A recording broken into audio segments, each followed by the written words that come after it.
Hey, this is Mr. Andrew from the Eastside Boys and Girls Club, and today we're going to be making kabobs. As you can see here, this is what our final product is going to look like, and all this is a small like family value New York strip steak. So it's really small and it's pretty thin.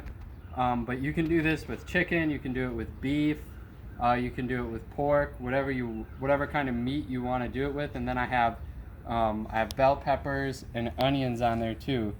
All you're gonna need is the food, and then you're gonna need a skewer to put all of your vegetables on your kebab.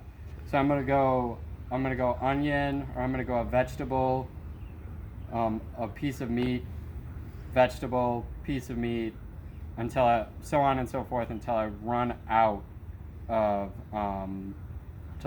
of things to put on my wooden skewer.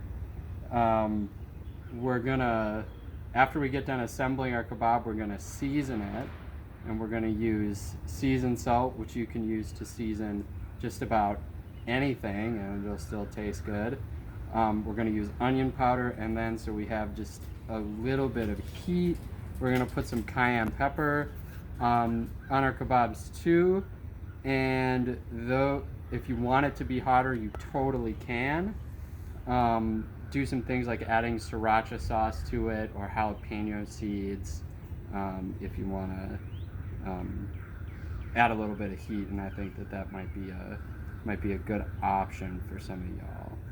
So, right, like I said, we're gonna add the seasoned salts before we throw these on the grill.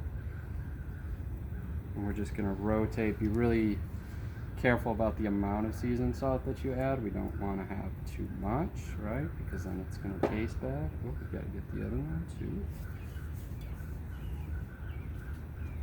Okay, and then we're going to add onion powder.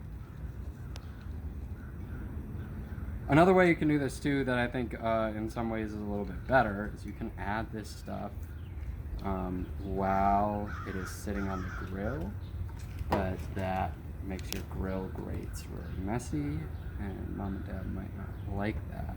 Speaking of mom and dad, some of you I think can handle this by yourselves, but I think it's always a good idea, especially if you have a gas grill, to make sure that you ask mom and dad to use your grill first. The next thing that we're going to do is we're going to take our kebabs and we're going to put them onto the grill.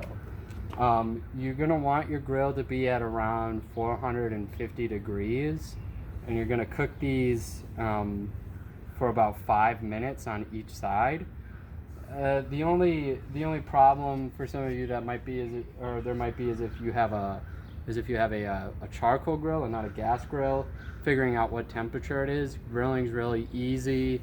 Don't worry about the temperature, especially with the charcoal grill. Just kind of feel it out. Grilling's really easy, and you don't have to be super sensitive to the temperatures with the charcoal grill. It's not that big of a deal. However, on the gas grill, a lot of them have these little temperature gauges, and you can totally feel free to use those. You're going to want to set it at a medium-low heat.